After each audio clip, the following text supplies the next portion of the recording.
IVM.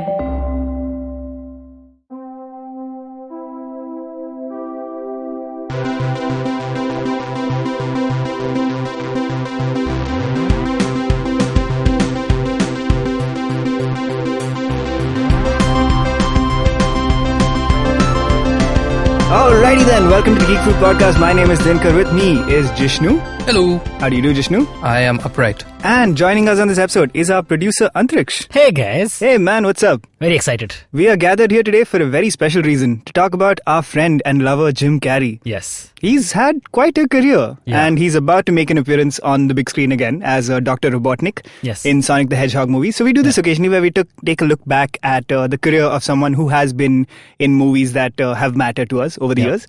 And today that person is Jim Carrey. Yeah. Mattered a lot to us, for sure. He really did, Yeah. man. He had a string of movies in the 90s. mid-90s Yeah. that were, like, he was one of the biggest movie stars in the world at that point. The years 94 to 95, Mhm. if you look at his filmography, just no misses. He was really at the top of his game. He started 94 super strong with Ace Ventura, Mm-hmm. Pet Detective. the Pet first Detective, the first one. Then The Mask, same year. Yeah. Dumb and Dumber, same year. 95, Batman Forever. Also 95, Ace Ventura 2. Holy crap. That's 5 home they runs. made the sequel the very In a next year. Yeah. That's 5 home runs. And that's a lot of movies in just 2 years. What the hell? You know Right. what he did that I think is kind of rare Yeah. today? Is there any other purely comedic actor who could be as big a movie star today? Is there one right now? No, Sure. right? Well, I mean, he's no longer purely comedic then. He's not, no. But I mean, when he was doing his run in 94, 95, he was huge. Like, he was literally one of the most bankable guys. Maybe like a John Candy or like, I don't know, a Dangerfield who sort of gave him his start, Sure, or who but he was I looking think up to. maybe Like like- back then. Now, today, I don't know. But at the time, I think just because of the way things were, in that when you were put into a certain camp, because this is pre-social media, this is pre you getting to stretch your legs as and when you like it at the drop of a hat. At the time, if you were the comedy guy, you're getting booked for comedy things. If you're the drama guy, you're getting booked for drama things. But today, you can be a Jim Carrey and have a new Sonic the Hedgehog movie, which is family friendly, while you also have some really intense dramas, like he's got Kidding, and then he's producing, what's that show you said he's I'm called? Dying Up Here. I'm Dying I'm Up Here. Dying Up Here. So like you can juggle multiple show. things today because I think you're allowed to do so. You're I don't know more if that's control. just today, though. I feel like whenever any actor starts out, they're typically typecast into, like, you're this kind of Right. guy, and then they have the freedom to explore further on. And Yeah. Jim Carrey obviously started as a comedic actor. He got his break on a sketch show Yeah. in Living Color. Yeah. Yes. Which I've It's seen hilarious. bits of it. It's Yeah, pretty yeah. it's pretty great. Even The- Jamie Foxx was on it at Yeah. one Oh, sure, point. correct. So And Jim- Jennifer Lopez. Jim Carrey was the only white guy in a cast of black African Americans. Yeah, it was like two of the Wayans bros, right? Yeah. I forget which two. Marlon and one more. How many are there? Damon? I can only name those two. Yeah, that's- well, How there's many are there? Damon. Because of the There's white Damon chicks. Jr. There's Marlon. Yeah. Yeah, and the Marlon. Wait, and hang on. The Wayans Is family. Damon Jr. a brother or is Damon Jr. Damon Damon's Jr. son? is Damon's son. So then he's not a brother. Well, Then he's not. Then you say like then let's take all the Wayans that ever but existed. Damon Jr. has brothers who are also in show business. It's Oh, like an Jesus. extended family of They're like the so it's the second Wayans. generation of Wayans brothers. Imagine this They're one a family Bollywood producing. family in America. They're great. Yeah, they're the Kapoors. Yeah, that's basically. They're the Kapoors of like black entertainment, I guess, because In Living Color was primarily supposed to be like a Chappelle show. After it was focused on black communities, and he was like a Canadian white guy in it, and he does pretty well. Do you know Jim Carrey first auditioned for SNL and didn't get it, and then he got in Living Color? Yeah, Yeah. So That there's makes a story sense. which he says he was entering 30 Rockefeller. That's where SNL happens, right? And he's entering 30 Rock, and he sees on the top of the 30 Rock building there is an NBC page about to jump from the top of the building. Wait, what? Yeah, this is him going into the audition Oh my of 30 Rock God. at 30 Rock, and he sees that someone is about to jump, and people from down are like, no, don't do it, it's not worth it. And this guy's like, dude, this is not a great sign, not a great place to work at. I'm sure he goes in, he auditioned, didn't get it, and you're like, in hindsight, he's happy. I do believe the pages are basically like glorified interns. They're not paid and they have like terrible work hours. So that makes sense that page was trying to kill himself. They typically do it so they can break into showbiz. Yeesh. Yeah. Well, anyway. Oof. It is odd though. Like Wait, after their death, they want to break into showbiz? Well, this guy was going to kill himself. But like, you could go on to do great things as a page, like Kenneth Parcell. Yeah. Eventually ran the network. But he was also immortal, so who knows? Anyway. But being an intern sucks anyway, but being an intern to like famous people, that must really suck. I was just reading this like expose on the lives of assistants in Hollywood. It's freaking terrible. So like getting shouted at while they're in the bathroom and stuff. Yeah. That's ridiculous. Because like it's one thing to get yelled at by your boss who you couldn't care less about, but it's another thing to get yelled at by your boss who like the world thinks is like incredible and a darling. You're like, and also like in entertainment, you don't have business hours, so you're working all day. That's you true. can be shouted at all day. At least at work, you can be shouted at only from 9 to 7. Yeah, the entertainment industry doesn't believe in that. Yeah, exactly. That's true. Yeah. We believe in 8-hour shifts. Terrible. Anyway, speaking of bad bosses, Jim Carrey wasn't in that movie. So like we were saying, he is from an era where comedic superstars were possible. I think now also comedians have to do more. Like someone like a Paul Rudd, he could have been like he's a great comedic actor and that's why he got to start. But A, because he's incredibly good looking. Yeah. And B, because he has range. Like him, Adam Scott, all these guys instantly started getting like, I think now you get to kind of break out of that comedic mold quicker because indies are more of a thing. Right, so like Adam Scott and Paul Rudd immediately started doing indies where they do like more serious roles or like mildly comedic roles. Right. And Jim Carrey was from an era where you could be a comedy guy and a superstar, like him, Jack Black, Adam Sandler. You don't see purely comedic guys. Jack Black, that's a good point. He's probably cut from a similar cloth as Jim because I was watching Jim's first he's got that similar like big energy. Yeah. I was watching his first appearance. I think it was on Letterman. Yeah, on Letterman. His very first appearance ever, and it was like 7 minutes of literally just impressions with non sequiturs. Just like, here's so and so. Puts his head back, comes back as so and so, and it's great, and it's as wacky and out there as you could ever imagine him to be, and it was epic. But I also was thinking to myself, it's like people don't do this not necessarily so much anymore, like as just unabashed wacky impressions for no good reason. Just like I can do it, so I'm doing it. Like he did a great one of like Sammy Davis playing Mr. Bojangles, and it was rehearsed to the point that the band backed him up more and like stuff. Mr. Bojables. There you go. Yeah. But like, can you imagine like if you did somebody showed up and did a bit on the Tonight Show, and then part of your deal was in my tight five, I'm gonna put aside 2 minutes where I want the Roots to come in and back me up and play to my comedic timing and hit my marks and hit my cues and whatnot like that. They would be like, screw you, you're just some random comedian. Like, we have more important things to do than try to back up this random guy that we may never hear from again. Correct. You know? And it's just interesting. I just feel like maybe slapstick isn't as much of a selling point anymore. It's maybe not purely slapstick. I feel like now dramatic actors, when they go on talk shows, also have to be funny. Like they have to play the games. So like a Timothy Olyphant, for example, like all his roles have been really serious. But he's hilarious on talk shows. Like him and Conan have this great equation. Jeff Goldblum is, I mean, I suppose he's done comedic stuff as well. But again, like very funny on talk shows. Paul Rudd, even when he's promoting serious stuff, is again very funny. His Mac and Me thing is one of the best gags it's one in of the the greatest world. running gags. But Jim Carrey would go often, he would do like very bizarre things on talk shows. Like more bizarre than the other regular comedians also. In general, right? Like he was very performance arty. Exactly. In one he came out with like tiny wings and massive fake feet, I think on a Letterman interview. He just made an appearance on Stephen Colbert's show, and where he does this like big New Orleans entrance with like a band and again like throwing confetti into the audience. Exactly. But he's always been a bizarre guy. Like I remember once he went to the VMAs again in the mid-90s at the peak of his superstardom. Nobody'd seen him in months for some reason because he'd effectively disappeared, and then he landed up with like a giant beard and would not talk to people. So it's like what Joaquin Phoenix did much later with I'm Not Here, but he did it as a performance art piece. Jim Carrey was just like, I want to mess with people. But also, if you just talking about award shows and Jim Carrey, if you go back and watch his acceptance speeches from the 90s and all, they're all hilarious. Yeah. If you ever just want to go and watch them, because why not? He's a funny guy, shall we say? All right. So let's do this. Let's first talk about his comedic roles and then talk about his serious turns. Yeah. How about that? Jig, start us off. What is your favorite Jim Carrey movie and why is it Ace Ventura: Pet Detective? Yeah, we just talked about this on Antariksh and I right before. Yeah. It's probably going to be that because I don't know if it's Pet Detective or Nature Calls because arguably Nature Calls is the one that I quote the most. It's the movie of his that I quote the most for whatever reason. Quote the most? Give us a quote from it. Bumblebee Tuna. I don't know what that is. Oh. I don't remember the movie too well. That's fine. But so that's what we were talking about. I think Pet Detective is a better movie, quote unquote, but Nature Calls is more out there. Yeah. It's like the story. That's the one where he goes into... he goes to find the white bat. Correct. I remember. And the guano and all that stuff. Do you think it's possible that since the two movies came out a year after each other. It's just gags that they recycled. Exactly, it's they recycled gags, but it didn't become repetitive, and also because people already knew the character in like a year, right? Nobody's forgotten it. They can just jump right into the character. Totally, no establishment. You're right. Because let's be honest, like even though I say Pet Detective is my favorite movie of his, I'm not like dissecting the Miami Dolphins plot line of the conspiracy of the old man and all that ding dong. I'm just like the first one isn't about the plot line, the second one definitely isn't. Right. Like, but that's okay. Somehow he makes it work. It's in like he has that effect of like a Will Smith when there's anybody else on screen, sucks to be you because Will Smith's in the frame. Yeah. In that same vein, I don't care what the plot is. I don't care what the context is. I don't care what he's supposed to be doing. He's investigating a fish tank, a giant tank big enough for like a whale, and he goes off into a William Shatner impression. Damn it, Jim, I'm a doctor, not a pool boy. He's like a real life genie. He is. He genuinely is. He can do whatever the hell he wants, whenever the hell he wants, and I will love it. Somehow it works, despite the movie being kind of, I love it.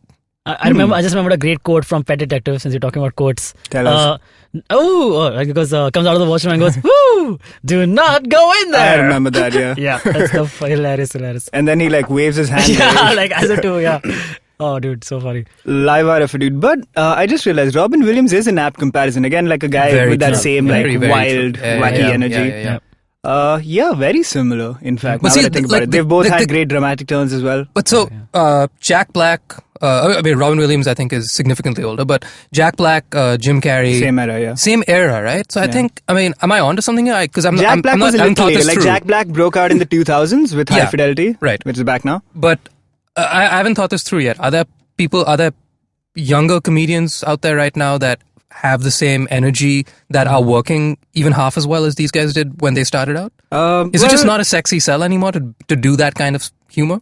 No, I think it is. There are comedians who do it. Young guys. But I think there are a fair amount. But I think what's changed is that purely comedy movies aren't necessarily like the big draws. It's the era of superhero movies. I think in the 90s comedies were blockbusters. So like even action movies were typically more funny movies. That's why like Will Smith became a star, right? So I think it has reduced to a large extent because I suppose just like pure slapstick comedy movies don't really do big sales anymore. Like Adam Sandler movies are huge, but they're all on Netflix, and Netflix is the one commissioning them because I think they still do well abroad, but not necessarly in the US. Yeah, right. Okay. Not domestic box office hits. But and also he's same age-ish as these guys. Older guy. Yeah, been around. Like he cut his teeth alongside them. So hence he honed his craft. Like I think as our boy Jim was speaking in the mid 90s. Adam Sandler was about to get into his Billy Madison, Happy Gilmore phase, which is around the same time, right? Around the same time. Yeah. So like it's a offshoot contemporary of that kind of humor. You can put it in the same basket, I think. True. As that kind of stuff. Tell you guys a really cool fun fact about Jim Carrey that I just remembered. So he's great at impressions. That's not the fun fact. We all know this. What? Jim Carrey, as a kid, when he would practice his impression in front of the mirror. Do you guys know this? No. So he would practice his impression in front of the mirror, and to get, how he changes his face also to kind of resemble the person, right? Right. He used to torture his face in the way like he would clip his face in like just the perfect way to get the expression just right till he could hold it, and then only then let the clip go. And that's how he got the impression. And that's why he's like known as a rubber-faced guy. I guess that's like quite literally true. He can do anything. Fascinating. I'll give you a fun fact about Jim Carrey. Yeah. His name is actually James Carrey. Eugene. Eugene? James Eugene Carrey. Okay, that I actually I would, if I were him, I would just run with Eugene. He'd be like, you're such a Eugene. You're more of a Eugene than a Jim. Well, yeah. Eugene Carrey? Really? Yeah. I'd take it. I'd love it. All right. Let me say. I'm jealous of middle names, just to be honest. I really want a middle name. Do you not have a middle name? Do you have a middle name? Don't say your dad's name. That doesn't count. It's not my dad's name. It's my middle name. Venkat. Oh, yeah, I knew this. Yeah. Oh, yeah, you're DV everywhere. That's right. My initials are DVD. It's true. The original DVD. Tell your friends. I don't like Ace Venturas. Any of them? I'm not the biggest. No, I mean, I've watched them. I thought they were fine. But Are you pulling a me right now? Why? I usually don't like the popular thing.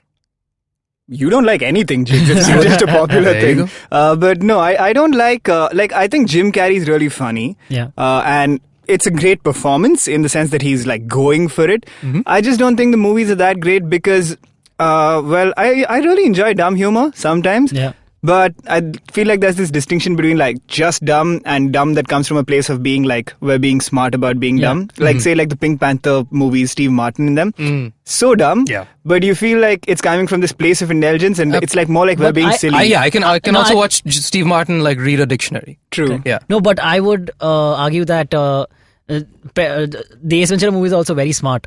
In their own way, and I actually feel you might they are be in right. they're in the same vein as Pink Panther and all to me. I would say because they're as slapstick, but Jim Carrey brings his own essence of being the loud.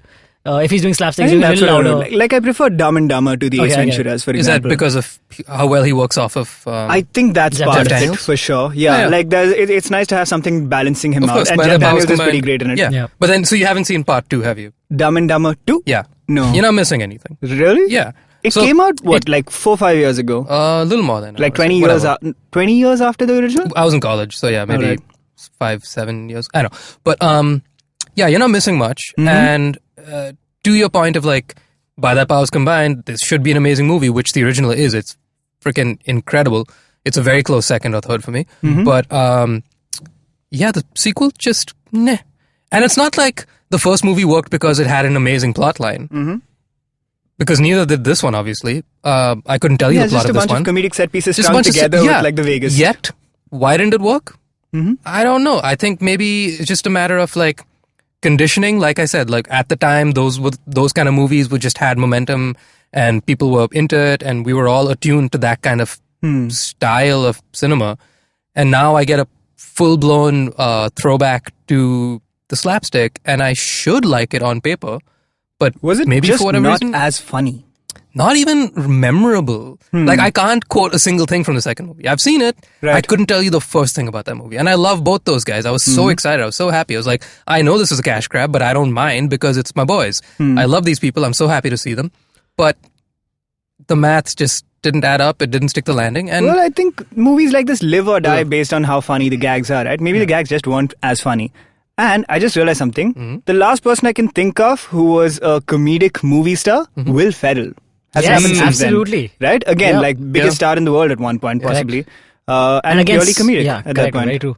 The Dumb and Dumber and Dumb and Dumber 2 comparison is similar to the Zoolander and Zoolander 2 comparison. Have you guys seen? I haven't seen Zoolander 2, no. Oh, okay, I've seen that. And it's similar. You don't miss much in the Zoolander 2. They repeat the gags and they seem old because the original Zoolander came out in the 90s. Right. And it's just, it is similar. Did it feel dated? I'm trying to remember like what I was thinking about, and I can't remember much because it was such a snooze. But is that how you felt about Zoolander 2? Did it feel like this is out of time? It's not really relevant anymore? I mean, they did try to update it for the current time because it came out just like I think 3-4 years back, right? They did try to update it, but yeah, I did not feel like they updated it well because they still had like a few transgender jokes which felt misplaced. Yeah, and I'm sure now that I remember, I did laugh in a few places, but not nearly as good as the original Zoolander.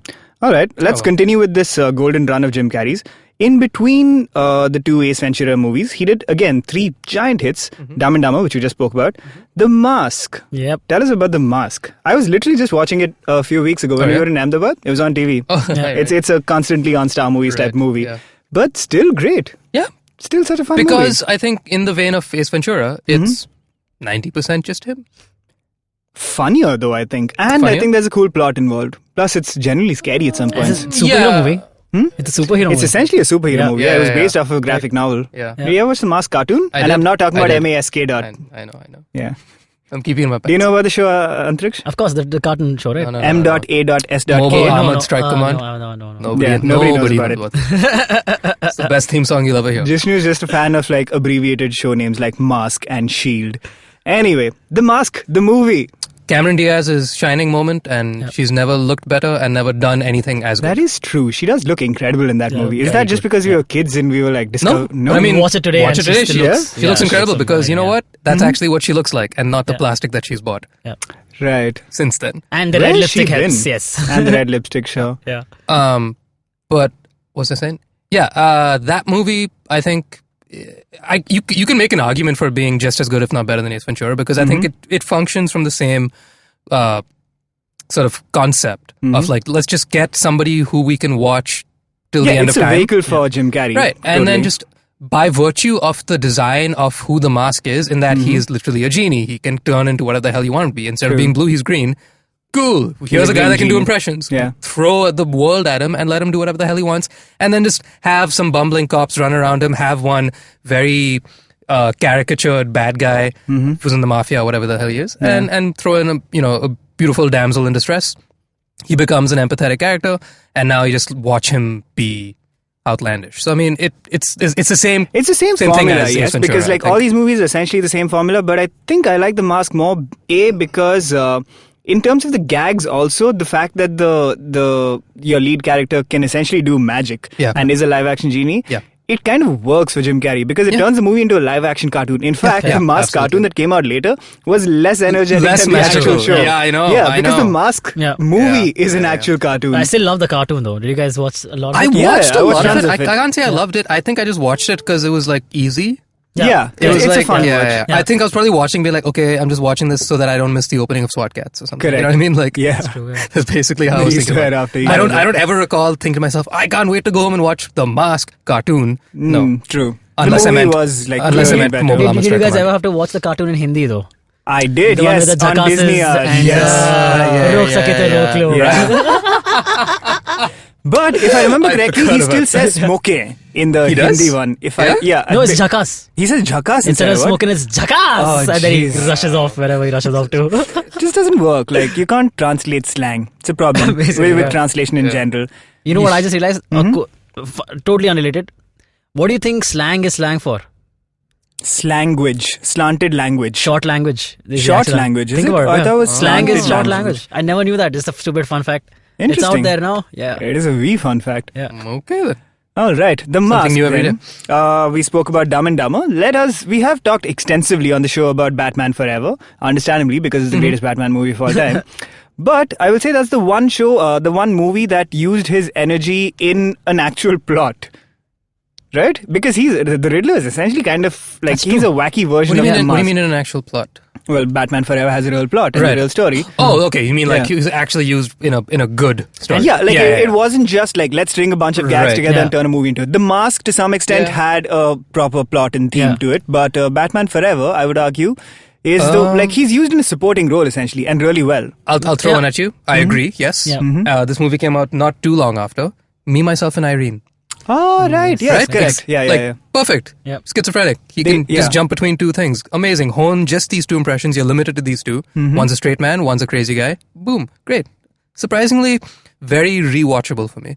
I haven't seen it in ages, but there was a time when I had the VCD, which I bought from the side of the road, and I watched that movie far more than I should have for whatever reason. I think. Well, when you have a VCD, you end up watching that movie so much. Like, just by virtue of the fact that you could watch that movie again and again, it becomes your favorite movie. Yeah. All right, let's do this. Let's take a break. And we've started now, I suppose, discussing some of the nuance that Jim Carrey started bringing into his career. So let's talk about a couple more of his comedic movies. We've missed a couple of important ones. And then his dramatic roles. Yes. After this break. Hey everybody, welcome to another amazing week on the IVM Podcast Network. If you're not following us on social media, please do. We're IVM Podcast on Twitter, Facebook, and Instagram. We'd like to thank our sponsors this week, Paytm Money and HDFC Life. Remember, sponsors make these shows possible. Do show them your appreciation. And if you own a brand or work for a brand or are associated with a brand and think that that brand would benefit from working with IVM, do reach out to us. You can find contact information on our website. Also, just a very quick note, I would really appreciate it if you guys could fill out a really short survey on our website. It's on ivmpodcast.com/survey. It's just a brand recognition survey for us to kind of work with the advertisers and give them some data. So it's a very short, less than 1 minute survey. Really appreciate your help in filling it out. So people, we have a new show releasing this week. It's called Begin the Journey. It's hosted by national award-winning film actor and motivational speaker Ashish Vidyarthi. He shares inspiring stories from various aspects of life. Stay tuned. First episode comes out on Monday, the 2nd of March. On Advertising is Dead, Varun does another AMA episode where he answers some questions sent in by listeners about advertising and content. He also gets some of his previous guests to give their takes on the questions. On Cyrus Says, Cyrus is joined by Lakshmi Krishnan, host of Litnama, to talk about her show and her love for literature. Also, check out Cock and Bull, which came out on Thursday last week. Cyrus is joined by Rohan Gujral, myself, and Silvery. We discuss Donald Trump's visit to India, we debate broccoli samosas, and discuss the case of a crocodile in Mulund. Also, if you haven't been doing it, please do send AMA questions for Cyrus and Varun's shows. Every episode of Cyrus has an AMA segment, and Advertising is Dead is going to have one once a month. On IVM Likes, Ritika, Radhika and Antariksh are joined by the co-host of the Edges and Sledges cricket podcast, Dhananjay Chak. They talk about the T20 Women's World Cup and discuss movies which portray women in sports. On The Habit Coach, Ashton talks about the best way to work on your hands and exercise them. On Edges and Sledges, DJ, Ashwin and Varun talk about India's great run at the T20 Women's World Cup and the New Zealand versus India test. On Ganatantra, Saryu and Alok are joined by Rahul Verma of the Centre for Policy Research. They discuss how Indian voters vote along the lines of ideology and identity. On the Empowering series, Zarina is joined by Khushbu Benani. She is the content and marketing lead at Diageo India, and they talk about storytelling with brands. On Litnama, Lakshmi is joined by the musician Ritviz and his artist manager Rahul Sinha. They talk about coming-of-age music and their albums. And with that, let's get you back to your show. Has it occurred to you guys that we've seen so many Jim Carrey movies without even realizing it? Like, I was looking at his filmography. He's done like maybe 26, 27 movies. Yeah. I've seen most of them, and I didn't even realize I've covered this man's entire career. Yeah. I think I actually sought them out. I think I fell in love with Jim Carrey at some point, and I was like, I'm going to watch everything he does. So everything that I was interested in, at least in watching, I ended up watching. I never actively sought out his movies, I think, but they were always around because, I guess whenever he does something, it's it just becomes part of pop culture. And that's it. Like this movie that we're going to talk about now, Liar, Liar. Yes. That I think might be my favorite comedic Absolutely. movie of Have you seen his. the Hindi equivalent of it? Oh, Kyunki main Jesus. jhoot nahi Nahi bolta, bolta, Govinda, with yes. Govinda, Yes. of course. Wow. How was that? It's It's okay actually. It's a David Dhawan Govinda movie. Yeah. It does what it does. It's Yeah. fine. They only take they quite literally take the plot, but there's enough Bollywoodization of it that it's a pretty different story. Correct. Okay. But yeah, a great movie, isn't it? Related to nothing. One of the best sketches I've ever seen in my life at a live show was in college. One of my friends ran a sketch comedy group, and he attempted and did it far better than I thought anybody could. He did the entire trailer for Liar Liar, What? live action. Nice. So just one man on stage Doing all the parts. doing every single word from the trailer, and you'd be stunned at just how incredible that feat alone is. Just trying to literally I feel like physical just recreating- cosplay, Right. like not dressing up as a guy, but just like trying to embody the physicality of Jim Carrey in a tight 90 seconds. Yeah. From like 7 or 8 totally unrelated scenes. Yeah. Not an easy feat. And so Yeah. I that has just stayed in my memory for forever. Like my friend Will, I just revere this guy now just because he was able to embody Jim Carrey, which And apart other from being characters in this trailer. Yeah, exactly. Apart from being a comedic feat, just as a physical thing, like, wow, you're fit, you can do that. Yeah, I'm sure it's it's like pretty incredible. it's a lot of work. That's a really good point. I think as a comedic actor, embodying Jim Carrey is like as a dancer embodying Right, Michael Jackson. exactly. Yeah. Really We've good. all tried to do the moonwalk, but we don't claim that No, we can no, actually yeah. do it. We Correct. can all pretend to walk backwards, but Yeah. you don't, bust that out unless you know what you're doing. And the same thing with Jim Carrey. I feel like all great comedic actors have this incredible physicality. Like Jack Black, for example, is not like he's not like a fit dude, but he can move. Correct, absolutely. Right? Like he's a chubby, roly-poly guy. Like even on his YouTube channel now, half Right. the time he's like, whenever he works out with his trainer, he's just goofing off half the time. He did But another, he can like you said, Jim Carrey did that entrance on whose show? on Colbert Show. Colbert. The Late I Show. think Jack Black not long ago for Jumanji 2 did on Conan, right? He couldn't he's multiple entries. correct. He, Right, On yeah, Kimmel, yeah, I think, yeah. whatever it was. he had problem Yeah. breathing and all after Correct, that. Some shit, He yeah. just like collapsed and then Damn he's just panting for the rest It's of like the half your time. interview is you just walking in. Yeah. But And I walking think out like and walking in. this urge to make people laugh can make Yeah. them pull out like all the stops when it comes Yep. to being Yep. physical. Like Yep. even Will Ferrell, who we Yeah. were just talking about, like ridiculously physical so much of the time, and he's like a giant guy He did the Yeah. drum off. That's one of my favorite things ever. with Chad Smith. Oh, that's so I've seen funny. You that know, he didn't so many actually times. like Chad Smith doesn't exist though. Yeah, no. So It was it's just Will playing- Ferrell versus Questlove, yeah. Yeah. Questlove was playing all of Chad Smith's parts. I'm a huge RSCB fan. Well, there's no so person love called it. Chad Smith really. No, just It's a stand-in. Yeah, It's Will Ferrell's greatest role. Stunt double. What I can't believe is he finds the time to do all these movies and Yeah. go on tour with the Red Hot Chili Peppers. Yeah. And now he's like touring with John Frusciante again, so that's cool. If I can just, have you guys seen Will Ferrell winning the Mark Twain Award? Have you seen I his think acceptance speech? so. I don't remember. So he wins too the well. award, Uh-huh. and in the beginning, so he gets the award on stage. Whatever, and Will Ferrell, and they bring him on stage. They give him the award, and he drops it and breaks as a part of the gag. I and it's remember hilarious. this. Yes. It is so funny. That's incredible. Yeah, Those are As in always what, fun. he had like a fake one? Yeah, I think they so. had a fate once. Yeah. That's fake incredible. one, That's yeah. They should do more of that. Yeah. Great physical comedian. Dave Chappelle just won it, right? Yes, he did, and hilarious. Yes. Okay. Huh. I'm going to tell you my first disappointment of his. All right. Nothing so far in the list. We're already like, I think 12 movies into his career. We've skipped a couple. His very first 5 or 6, I don't think I've seen any of them. Truman Show. Okay, his first we movie missed was the Truman called... Show, guys. We haven't gotten to it. We haven't got there yet. We're getting there. Let me read out chronologically everything he'd done up to that point, which a lot of which I don't know too well. So I suppose that thing I was saying earlier didn't really come true until post Ace Ventura. Right. But his first movie was Rubberface. Don't know anything about it, but perfectly appropriate title. Right. What? The Sex and Violence Family are also appropriate, I suppose. His next movie in 1983, All in Good Taste. Not appropriate when it comes to Jim Carrey. Nope. He has rarely been all in good taste. Then Copper Mountain, don't know it. Finders Keepers, not really sure. Once Bitten, cool. They could have made a sequel to that movie and called it Twice Shy. But they missed an opportunity there. Peggy Sue Got Married. I've heard a lot about this movie, but I don't know anything about it. Do you, Jigs? Nope. No. Okay, we'll move on then. The Deadpool. The Deadpool. Not to be confused with just Deadpool. Yeah. 5th installment of Dirty Harry. Who knew there were multiple Harrys? I understand that. And multiple, that much dirt that needed... Or that Clint Eastwood and Jim Carrey were friends? Yeah, apparently. They are apparently really good friends. And there's a famous story that goes, again, I've heard it from Jim Carrey's own mouth only. At a talk show, not in person. And Thanks for clarifying. Yeah. So Jim Carrey goes that on set of while shooting this movie, Clint Eastwood would like... I think Clint Eastwood was also the producer or I assume he would be as like a Dirty Harry thing. Yeah. And so seeing Jim Carrey on set, he says, "Okay, Jim, whatever, do this scene." And Jim does it in one way. Clint, without saying a word to Jim, like no feedback, just turns to the director and goes, "I think we'll just switch on the camera and let him go." Nice. So yeah, that's. I feel like seems apt. After a point, any director working with Jim Carrey just like, just all right, we're gonna turn on the camera and let him go. And he's worked with some repeatedly, I suppose. But all right, after that, Earth Girls Are Easy, which I have not seen, but I have heard a lot about. You've not seen Earth Girls being easy? Okay. Rude, Antariksh. Sorry. It's a science fiction rom-com starring Jim Carrey, Gina Davis, Damon Wayans, and Jeff Goldblum. Whoa. Yeah, it is apparently pretty good. I've just never gotten around to seeing it. What in the hell? Well, then is his golden run after he did a movie called Doing Time on Maple Drive in the middle. I think a lot of these were also supporting roles, by the way.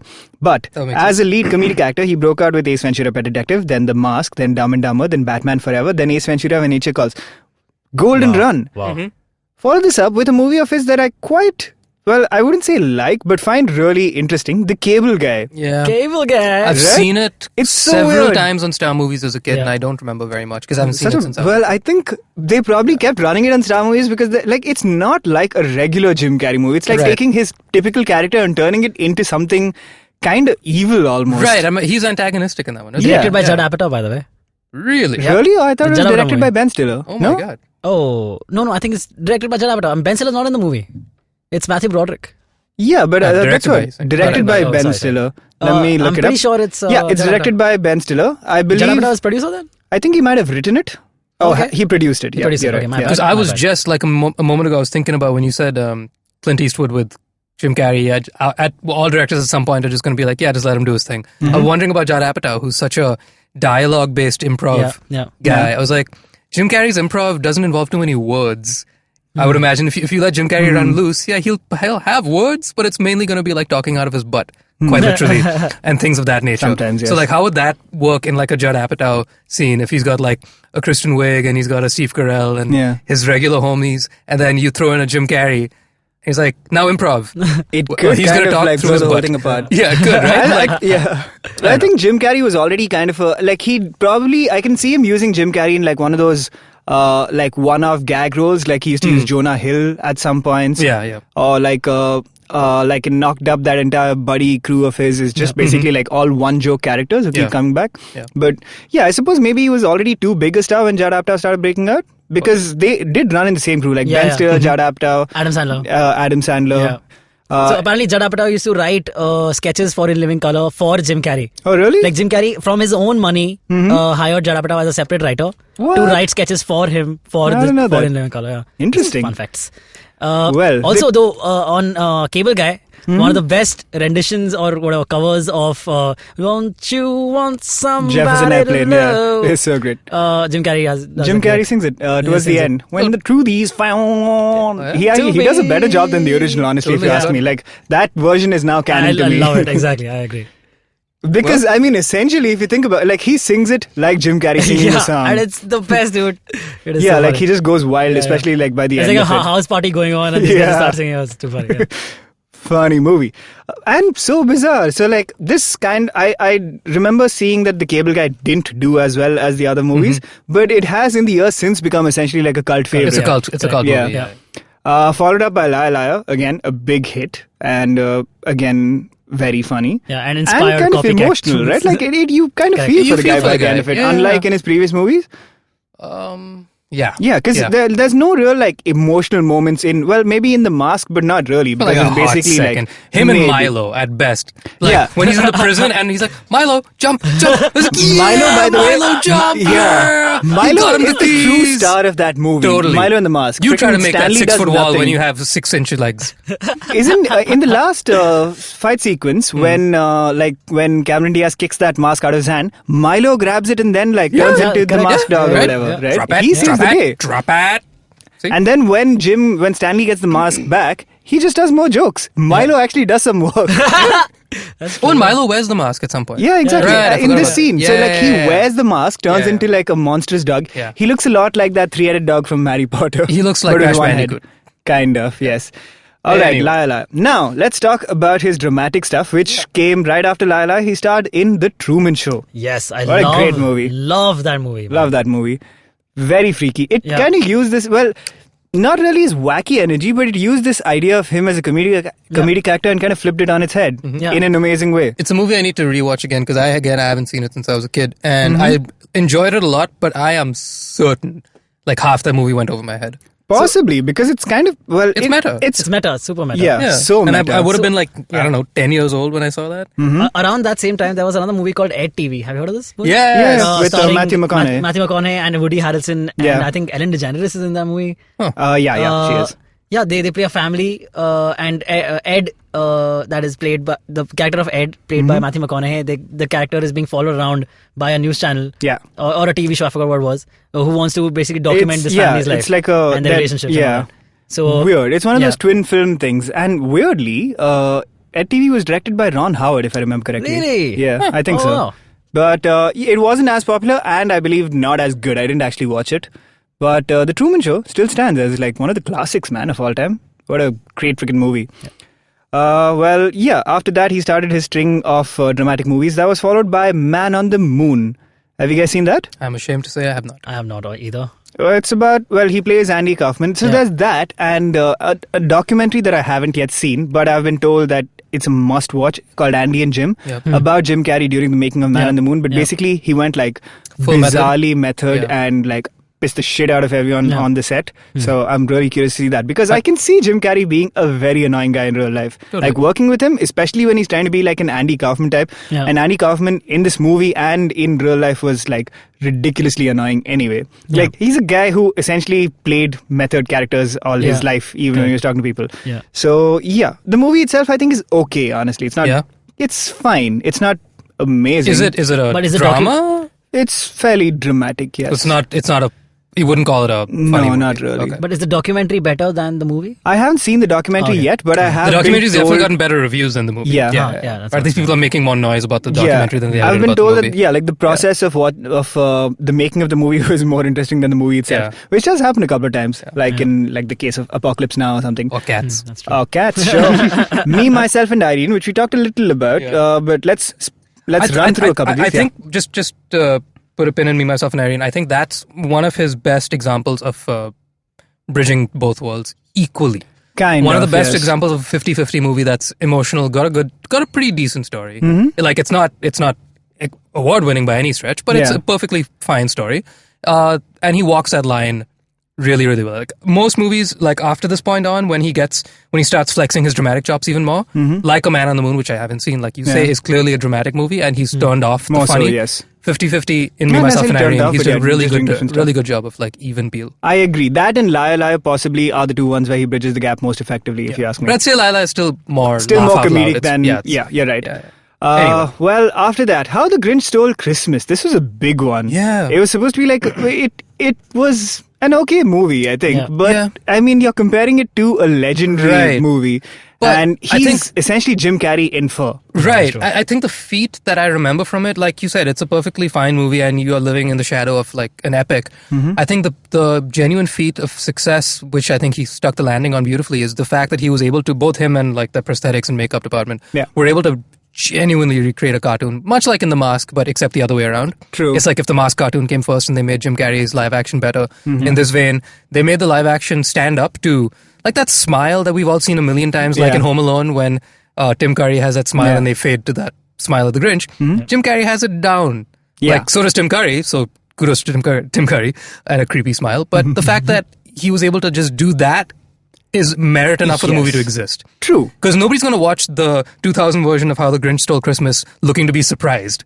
You're going to watch it being like, I just want a live action version of this, much like The Lion King and Jungle But Book nobody right now. wanted it. It was a bit of a failure, apparently. And Yeah. like Jim Carrey put a lot of, he really cared about this. I believe he really wanted to get it made because he wanted to play the Grinch and he thought it'd be like a standout performance. for him. Exactly. I think it's a stand-up performance, not because it's like, there's any particular reason for you to see this movie. It's just like, I want to do it because I can. Also, it's a hard movie to string out into. Well, a lot of it is just essentially like comedic set pieces, which almost turn the Grinch in. Well, he is the main protagonist, but you're kind of almost sympathetic towards him because he's being Jim Carrey, and you can still see him under this.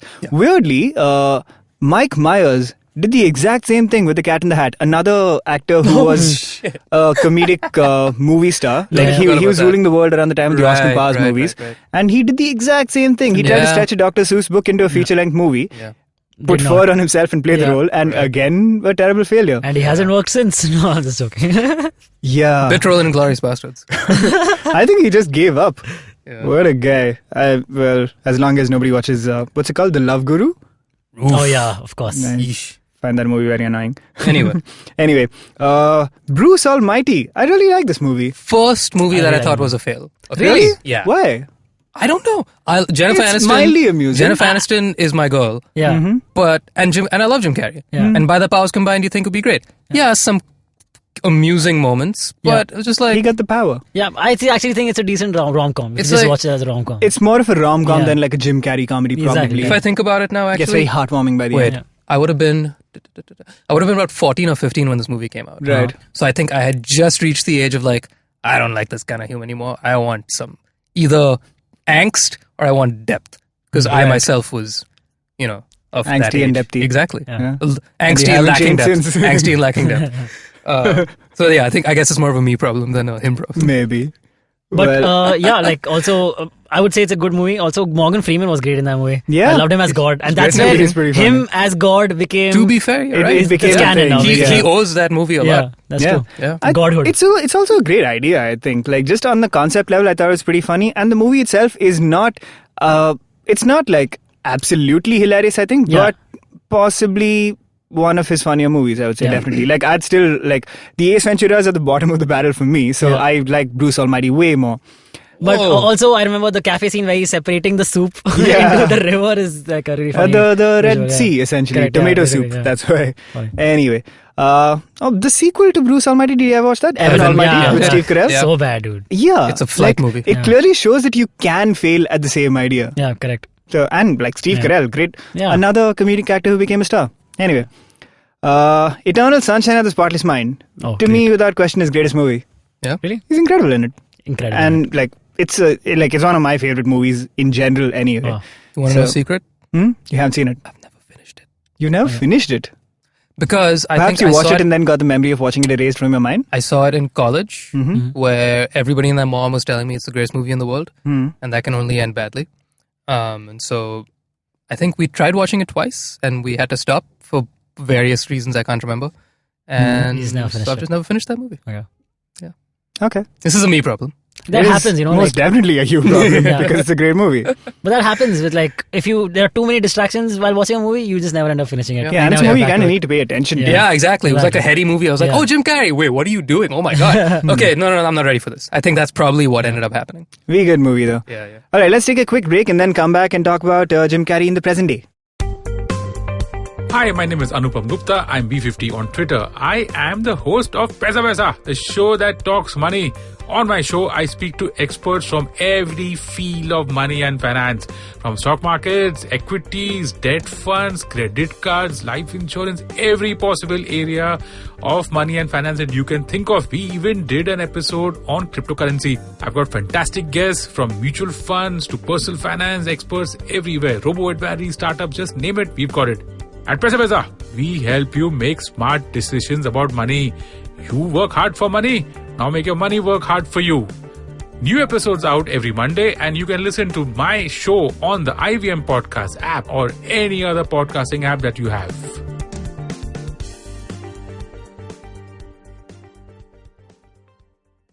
All right, well, after Eternal Sunshine, Lemony Snicket's a series of unfortunate events. Another movie where he takes like a children's book and Yeah. kind of takes the lead. Again, Pretty- like a Grinch. okay. Same. I put it in Yeah. the same camp as a Grinch. Is like I'm I doing know it it's because I definitely can. better than a Grinch. Better than a Grinch, yeah. But I think it's done in the same. Yeah, it's a similar Comes idea, from the I same suppose. same place. You know. Was he trying to pivot to becoming like a children's guy? Because Bruce Almighty is fairly family friendly. I think Maybe. Jim Carrey he has been doing this, like sometimes do a very dramatic role and Yeah. then go to a children's role. I think he does these I things, suppose so. All right. Always After this, feel like- a movie that I haven't seen, but I Oh, wait, believe sorry. yeah, Have tell you me. seen the Lemony Snicket's Netflix show? No, I Neil Patrick- haven't. The one with Neil Patrick Harris. I've yeah. seen like a couple episodes. That's actually better than the movie. Oh, I would really? say. Yeah. I I enjoyed think, more than the movie. yeah, now that I think about it, those books would probably lend themselves better to a Yeah. series. Is it the same plot? No. I mean, It's the a bunch stories of- adapted are different, Yeah. but it's the same characters. It's Right. exactly Yeah. the same characters. Okay. Yeah. Cool. Fun with Dick and Jane, which I think I've seen, but I don't remember too well. Who's They in play there with bank them? robbers. Who's I forgot Jane? the actor's name. He's but, the Dick. Yeah. And the Jane is, I'm going to tell you in a second, Tay Leone. Yeah. Huh? Who? T. Leone. Tay Leone. You wouldn't. You might know her recognize face the when you see it. Oh, Yeah. that's her name. Okay, cool. Yeah, she's done a few things. Yeah. All right. She's one of those faces. But yeah, it was kind of a squib. The number 23, a legendarily bad movie that I haven't Oh, yeah? seen. Yeah, I've it's heard a it's actually horror-esque good. thing. No, it's really? not good. I've not seen it, but I've heard it's good. But, Neither have I. In fact, so I was looking at this. Vulture recently put out a list of. They do this sometimes where they go over an actor's career and then rank all their movies, Yeah. which is typically just an excuse to talk about the movies. They're not supposed to be like canon rankings, but yeah. They did it for Jim Carrey, and they ranked the number 23 as his worst movie. Wow. Yeah, apparently it's really bad. Made by Joel Schumacher, who made the greatest Batman movie of all time, but nothing much else. But yeah, basically maybe it's actually based on Jim Carrey, but basically the idea is that he's really into numerology or something like that. So he's obsessed with the number 23 and keeps seeing it coming back in his life. Pattern, Oh. yeah. Yeah. Okay. And apparently it's just not very good. Like it's not scary, it's not That sounds like a thrilly. poor man's like John Nash. But is it supposed to be a thriller? Yeah, Haunted by I my suppose intelligence, so. but it's limited to 2 numbers. It's a beautiful mind, but with one number. All right, Hot in Here's a Who, a nice movie, but I forget who he plays in that, but well, apparently he was in it. I Love You, Philip Morris. This movie was like legendarily controversial. You missed But- Yes Man. But not a Oh, bad sorry. movie. Quite. I Yes think- Man. Before we get to Philip Morris. Essentially, I think- liar. Yeah, exactly. So I was Yeah. thinking about this. I think the 2000s big blockbuster comedies or movies that were touted, attempting to be big blockbuster based on the cast. I'm thinking of like Yes Man, Invention of Lying, Evan Almighty. It was just like a weak time for these kind of movies. I think like it was just But so they were trying to emulate your 90s comedies and just not doing it. Bruce Almighty or yeah. Yes Man? What would you guys? Oh, Bruce Almighty. Yeah, I think actually remember. might like Yes Man more. Oh, really? Yeah, as a movie. I can't remember Yes Man too much. In the same Yeah, I way, think that's can't the same remember Bruce reason Almighty I would either. lean towards Bruce Almighty because I've seen it way more times. I had a have VCD also, of Bruce but- Almighty, by the way. Likewise, yeah, That's why. same thing. I've also seen it many times. I just remember that better. Yeah. But I don't I'll remember do you Yes one Man. better. Yeah. I bought the VCD of Bruce Almighty because I saw the trailer for it on another VCD I had. I don't remember which one. wow. But like I saw the trailer a bunch of times and I was like, I should check this movie out when it comes. And then I saw a guy with the VCD for Bruce Almighty and I was like, done. That Did you movie's watch it on. with Chinese subtitles? Hard-coded? Yeah, there was definitely something on. All right. I Love You, Philip Morris, which I haven't actually seen, but I believe it was. It's quite nice. It's not a bad movie. Yeah. Tell us about it. So it's a dark movie, I believe. No? It's a prison comedy. It's a prison comedy, but it's about Jim Carrey's character and Evan McGregor's character. They meet in a prison and they fall in love, and then Evan McGregor's character has to be moved to another prison. Right. And so Jim Carrey decides, I'm just gonna break out of this prison and end up in that prison. So the movie is about this guy being moved from prison to prison, and Jim Carrey following him because he's in love. I love you, Philip Morris. Right. Philip Morris is Evan McGregor's character's name, and the movie is basically about that. These guys just wanted to. So this sounds like it could be a wacky comedy, but I believe it wasn't because I remember it being a very controversial movie. It didn't come out for ages. Yeah, correct. Right? At the time because it was a gay relationship. It was a gay relationship. Yeah. That's dumb, but it's just a like typical Jim Carrey comedy. I mean, there's gay sex. So that's always good for a laugh. Yeah. No. Yeah, I mean, typically he's entering rhinos. Here he's entering someone else. Oh. Also, if Tejas is listening, he'll kill me if I don't correct Antariksh. It's pronounced Ewan. There's an Obi-Wan TV show coming out. You will need to know how to say his name. Oh, okay. It's possibly not coming out. It's Ewan. It'll happen. They can't do this to us. You mean Evan McGregor's Ewan McGregor? So it's a W. Okay, let's move on. A Christmas Carol. Did you ever see it? I didn't see this. In fact, I didn't even know he was in an adaptation of it. This was completely off my radar. It's a live action movie but animated. You know what I mean? Like a Scanner Darkly kind of. Oh, like rotoscoped. Yeah, like that. Yeah. I see. I didn't know that. That's what it looks like at least in the. Is when that, you watch the anime? Is that like a what was that movie? Damn it, Hugo. Is it like that kind of animation? Hugo's live action. I think it's more similar to Tintin. Hugo's the Martin Scorsese movie you're talking about. Was it about fully live George action? Méliès. Yeah. Was really? Pretty much. Oh my god. The What animation. am I remembering? Okay. They recreate some old movies in like in an old movie style. Yeah. If maybe that's what you're talking about. Why do I But yeah, sorry. Tell us about Christmas Carol. Did you see it? The animation is similar to Tintin. So that's the kind of animation. That's like almost photorealistic yeah, exactly, style. Exactly. Yeah. Interesting. Yeah. But I assume it's just a Christmas Carol, the Christmas Carol movie. Yeah. Oh, well, of course. I know what you're talking about now. It's a Robert Zemeckis movie. It's a Polar Express. Okay, yeah. Exactly. So it was basically all the way Robert Zemeckis started doing this was starting with the Polar Express, which is legendary bad, but he'd mocap every single actor and then recreate their faces in animation, but trying to replicate their real faces, at which point you're like, what are you even doing? Yeah. So yeah, A Christmas Carol is essentially the Christmas Carol, but in Robert Zemeckis style. So I can understand it being mixed. No wonder we didn't see it. Mr. Popper's Penguins, which I don't really know much about, but I actually never even heard of it before this. I've heard of it a bunch, but it's a kids movie, I believe. Okay. Anyway, The Incredible Burt Wonderstone, which I haven't seen. Have you guys? I have, and I really like it. Yeah? And him and Steve Carell are dueling magicians, is exactly, yeah. And Steve Carell and Steve Buscemi are partner magicians. Right. And basically Steve Buscemi is Steve Carell's like sidekick. Okay. As a magician, like magicians are sidekicks, right? And he's Burt Wonderstone. He is Burt Wonderstone. Right. This one. Steve Carell is Burt Wonderstone. Yeah. Jim Carrey is just like the eccentric newcomer on the scene, becomes huge and does changes his magic game. Exactly. Changes the magic game. He has like this, I remember this very, very funny gag where he has stuck himself on like the second, not on the second floor, but on the height of a second floor or third floor of a building. Right. And he's like just hung himself from a box, inside a box. And he's like, I'm going to escape from this within like 24 hours. So like a massive crowd like a David Blaine-esque situation. Yeah. David Blaine literally did that. Yeah, he did. Yeah, exactly. I think they'll play on that. And that's a really funny scene. But I would say it's a good movie. It's worth a watch. You'll have a good time. Perhaps I will check it out. I have heard it's quite fun, but just never got around to watching it. Is it like a funny version of The Prestige? Like a Jim Carrey version of The Prestige? You could say that, yeah. If it is, I'm sold. Magicians. Cool. So Steve Buscemi is basically playing Michael Caine. Anyway, Dumb and Dumber 2, which you were telling us is terrible jigs. Yep. And Kick-Ass 2. And Kick-Ass 2. Also totally forgotten. I know I've seen it. You said he's the bad guy. Couldn't tell you anything about that. It's like I mean I think the original Kick-Ass was pretty fun. That was good and much more memorable. But the second one is vague to me as well. Yeah. I watched it once and then never thought about it again. But yeah, I think he kind of nailed this turn from being purely comedic into dramatic really well, and he's one of the few people who've pulled it off. Actually, no. It's a typical comedian move to go into like the darker zone. Robin Williams did it like towards the second half of his career. Yeah. He's great in some of his dramatic movies. Yeah.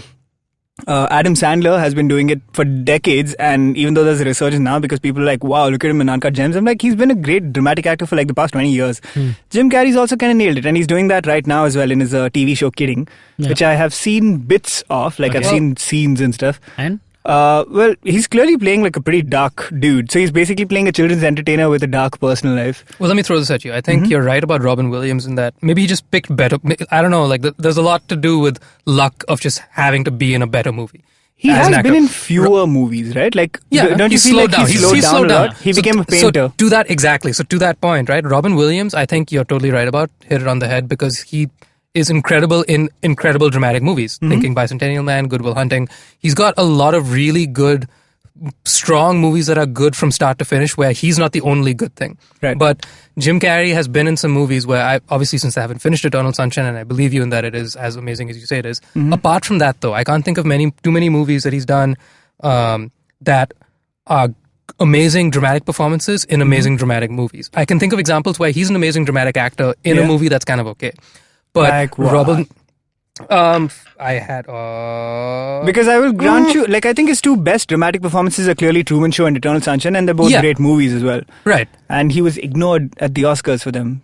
True. So just throwing this out there. I think though in the recent past, those movies are like ages ago, right? So I think in the last 10 years, I think you're right in that he is now clearly trying to be more of the drama guy, and I'm sure he'll be great at it. But I think it's because of his stuff off camera. It's because of his being a painter and like Vice doing articles about his personal life that shows you, oh, he's got some dramatic kiras about him right now, and he's not trying to be funny all the time, which is true. So I think you're right in that he is trying to turn that leaf, and has already turned that leaf and is owning it. But I don't think it's showing in his movies as much as it was with Robin Williams. Robin Williams, I think, just also I'm saying luck has a lot to do with this. He just happened to land better deals in better movies that were just good movies from start to finish, as opposed to Jim, who's now become a household name almost as much for being a moody painter, artiste kind of a guy, as opposed to a good dramatic actor in good dramatic movies. You know what I mean? There's just like a fine line there. I agree with you. I will posit that that is because of what they did themselves and not necessarily just luck. Because I believe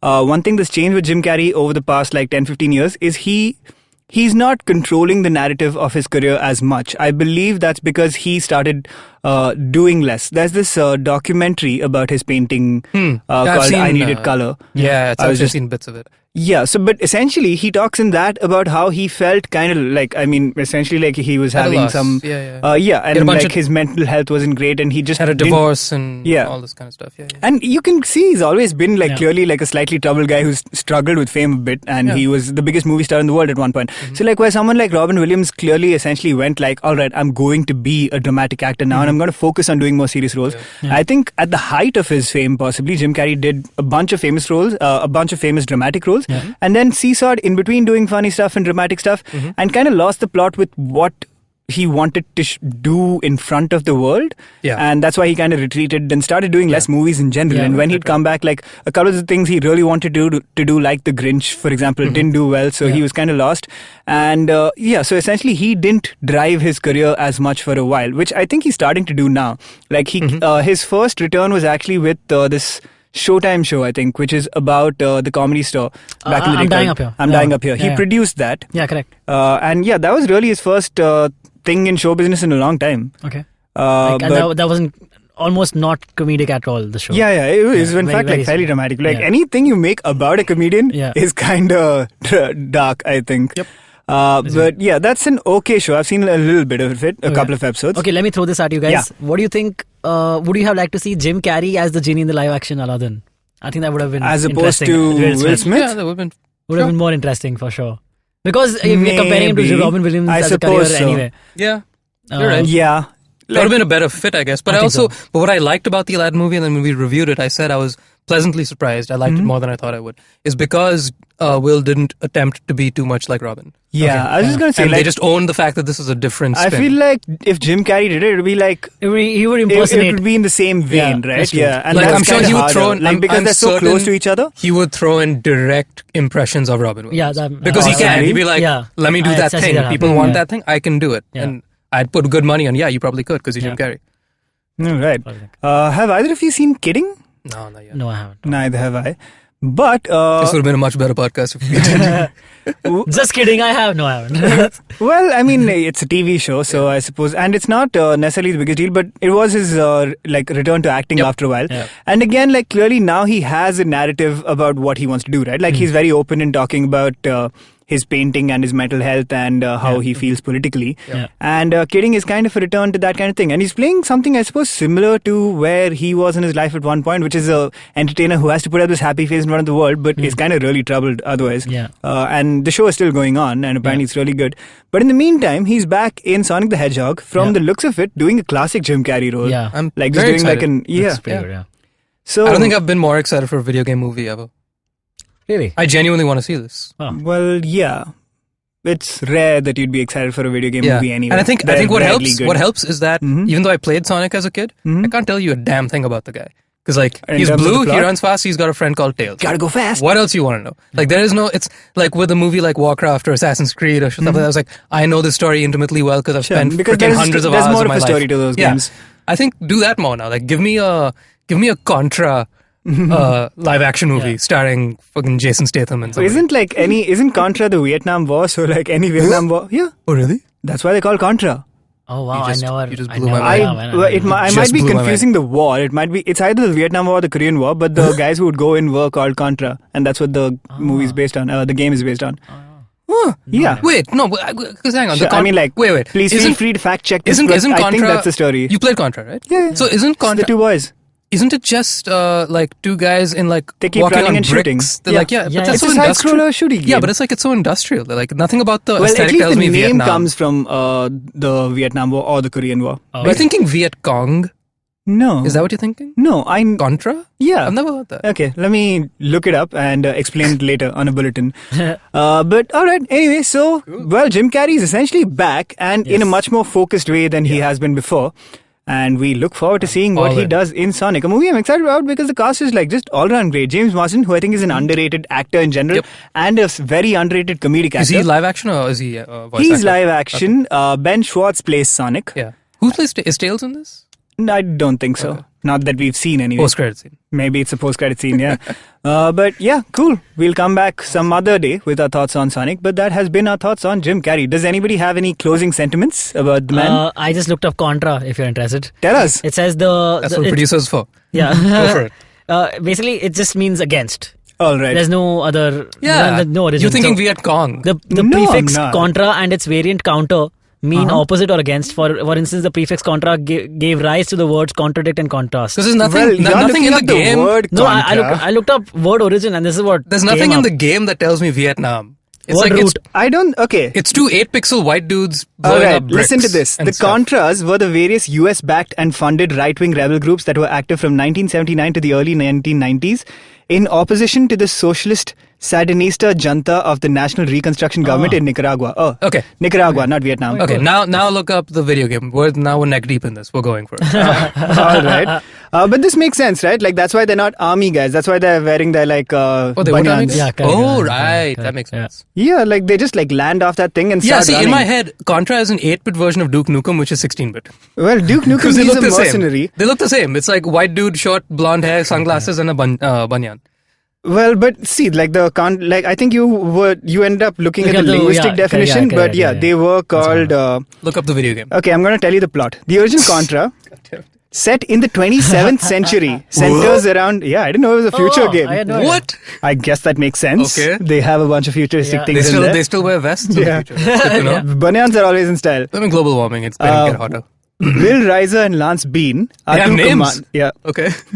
are the two commandos who are members of a special guerrilla task force codenamed Contra, sent to thwart an army of alien invaders seeking to destroy It's the Earth. aliens. Yeah, that's what it was. In I the was like, game, yeah. Ah, so it's like, that's nothing to do with Vietnam. I'm saying that's where the name comes from. Alright, let the name come from the dictionary What? if you want it to That's come what he from. said, yeah, I think it's yeah. better from the dictionary. And also it was like that makes more sense. We are countering the aliens. We are here they're to save called you. Contra because much like the US government started in Nicaragua, it's funding non-military guerrilla people to, well, not guerrilla people, that's Planet of the Apes, but guerrilla task forces to Yeah, go yeah. into places that they don't want to involve themselves politically and fight the incumbent forces there.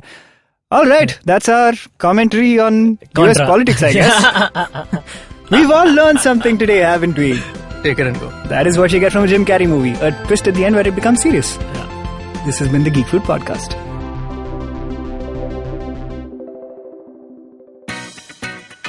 Hi guys, this is Ayushi. And I am Ritasha. And welcome to Agla Station Adulthood.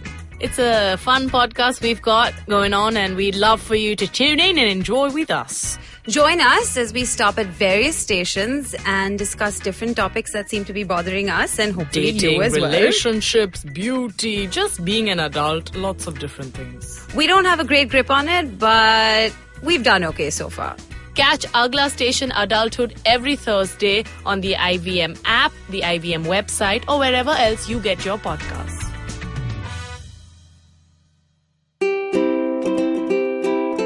How many times have you motivated yourself to improve your sleep, or lose weight, or be more productive? How many times have you failed? Hi, my name is Ashton Doctor. Tune into my show, The Habit Coach Podcast, where we focus on creating small, tiny habits to improve your life instead of those big, impossible tasks. So make listening to me a habit every Monday, Wednesday and Friday on the IVM Podcast app or ivmpodcast.com or on your favorite podcasting app.